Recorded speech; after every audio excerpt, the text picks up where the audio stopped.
Existe um ditado que eu gosto muito: quem está no topo por muito tempo, esquece que o topo também pode virar ladeira. E por que eu tô começando o vídeo assim? Porque o que vamos conversar agora é praticamente um manual de como um grupo poderoso, quando começa a perder, tenta trapacear para não cair. Durante décadas, a Rede Globo foi dona do futebol brasileiro. Não competia com ninguém, porque não tinha ninguém para competir. Só que, nos últimos dias, veio à tona uma sequência de manobras que envolve a Globo, a CBF e o pessoal ligado ao Gilmar Mendes tentando, na cara de todo mundo, sufocar um concorrente que teve a ousadia de fazer melhor. E o pior, usando a estrutura institucional do futebol brasileiro para isso. Não é teoria da conspiração, é notícia, é declaração pública, é decisão documentada, e é justamente sobre isso que a gente vai falar hoje. Mas antes de continuar, eu quero saber uma coisa. Você acha aceitável que uma emissora que está perdendo audiência use influência política para tentar excluir o concorrente da disputa, em vez de simplesmente melhorar o próprio produto? Escreve aí vergonha ou jogo justo nos comentários, que eu vou ler. Para entender o tamanho da má fé que a gente vai ver mais na frente, precisa voltar um pouquinho no tempo. Em 2022, a Globo abriu mão da exclusividade digital do futebol. E abriu mão por uma razão simples. Ela não achava que aquilo tivesse valor nenhum. Quem ia querer ver futebol pela internet, com aquele delay, aquela travadinha? Foi um erro de cálculo e um erro caro. A Globo guardou os jogos mais importantes para ela e jogou o resto fora, sem nem imaginar o que estava abrindo mão. Foi bem nesse resto que nasceu a Cazé TV. Cresceu, virou fenômeno e passou a fazer o que a Globo não conseguia mais fazer: engajar de verdade o público mais jovem, com um formato mais dinâmico, mais próximo, sem aquele verniz corporativo de emissora tradicional. E foi exatamente aí que a Globo percebeu o tamanho do próprio erro, e em vez de admitir e se reinventar, escolheu o caminho mais fácil e mais covarde: tentar destruir o concorrente por fora, já que não conseguia competir por dentro. Foi então que veio a Copa do Mundo e os números expuseram a Globo de um jeito que ela não esperava. Na partida do Brasil contra o Haiti, a audiência somada da Globo e da Sport TV bateu 51 milhões. A Cazé TV, sozinha, no YouTube, chegou a 37 milhões de dispositivos conectados, e isso contando só um jogo. Some a isso todos os jogos da primeira fase que só a Cazé TV transmitiu, porque a Globo nem tinha o direito de passar, e a conta fica ainda mais desconfortável para quem sempre mandou no jogo. O monopólio que a Globo achava que ia durar para sempre, não só rachou ele, começou a virar passado bem na frente de todo mundo, em tempo real, com números públicos. E foi exatamente quando essa vergonha ficou impossível de esconder que veio a primeira jogada suja: a notícia de que a CBF tinha excluído a Cazé TV da disputa pelos direitos da Copa do Brasil até 2030. Uma decisão sem critério nenhum explicado, sem justificativa técnica, tomada bem no meio da Copa do Mundo, a hora exata em que a Cazé TV estava provando que era o modelo do futuro. E não parou aí. Junto dessa decisão, começou a circular um rumor coincidentemente conveniente, que a própria FIFA estaria desconfortável com a Cazé TV e poderia tirar o canal da Copa de 2030. Um rumor que, como você vai ver, não tinha absolutamente nenhum respaldo, só servia para dar um verniz de legitimidade numa jogada que já tinha nascido torta. Se você tá gostando dessa análise, aproveita e deixa o like, isso ajuda o YouTube a mostrar esse vídeo para mais gente que também tá cansada desse tipo de jogada de bastidores disfarçada de critério técnico.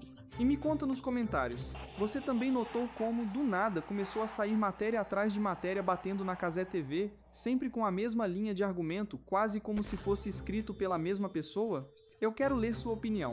Vamos separar bem o que é fato e o que é interpretação, porque isso é importante. O que dizem contra a Cazé TV?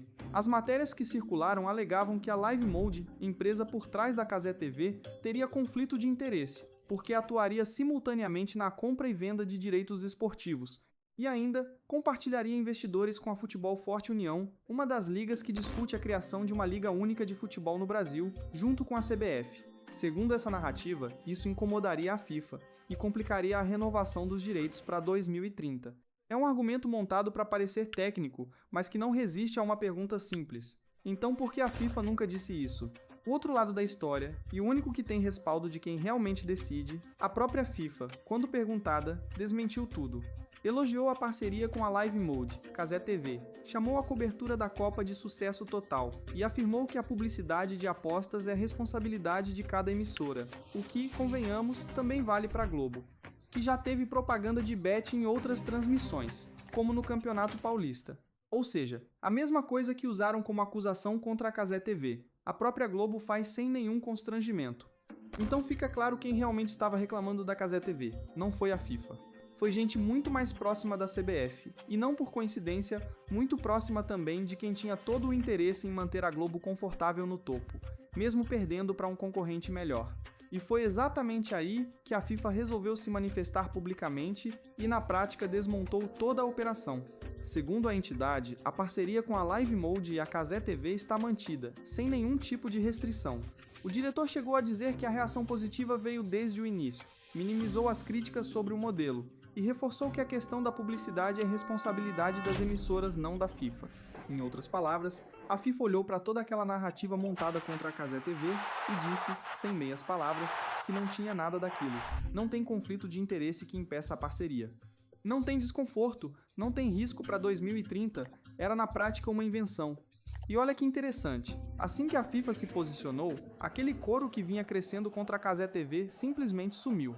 Porque sem o apoio da própria entidade que manda no futebol mundial, a história não tinha perna para ficar de pé, e quem estava por trás dela sabia disso desde o início. Só usaram o boato enquanto ele foi útil. E esse tipo de movimento não é novo, só que dessa vez a covardia ficou documentada. A gente já viu isso acontecer antes, em outros setores. Quando uma empresa gigante, acostumada a mandar sozinha, vê um concorrente crescer rápido demais, a reação mais comum não é melhorar o próprio produto, é usar influência política e institucional para travar o adversário, porque é mais fácil manipular uma instituição do que reconquistar o público. Foi assim com fábricas de máquina de escrever quando o computador chegou. Foi assim com fábricas de lampião quando a energia elétrica se popularizou.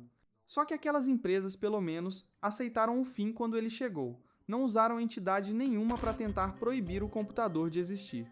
A diferença aqui é justamente essa. Em vez de aceitar a mudança, um grupo político-empresarial usou a CBF, uma entidade que devia zelar pelo futebol brasileiro, não pelos interesses da Globo, como arma para sufocar o novo modelo antes que ele crescesse ainda mais. Isso não é concorrência, isso é usar poder institucional para trapacear. No início desse vídeo eu falei que quem fica muito tempo no topo, às vezes esquece que o topo também tem ladeira. E talvez seja exatamente isso que a gente esteja vendo agora. Isso significa que a Globo vai desaparecer da noite pro dia? Não! Ela ainda tem estrutura, ainda tem os jogos mais importantes, ainda tem público fiel. Mas o modelo que sustentou o domínio dela por décadas, a ideia de que só existe um jeito sério de assistir futebol, e que é na TV aberta, esse modelo já não é mais verdade. O que esse episódio mostra é que quando o mercado muda de verdade, quem está perdendo espaço tem duas escolhas: se reinventar ou tentar usar influência para travar quem está inovando. E a gente acabou de ver, bem na nossa cara, qual caminho alguns escolheram tentar primeiro. Agora eu quero ouvir você. Você acha que esse tipo de jogada, usar entidade esportiva, política, para tentar frear concorrência, devia ter alguma consequência? Ou isso é só jogo de mercado mesmo? Escreve aí nos comentários que eu faço questão de acompanhar esse debate. Se você chegou até aqui, deixa o like, se inscreve no canal e um abraço até o próximo vídeo.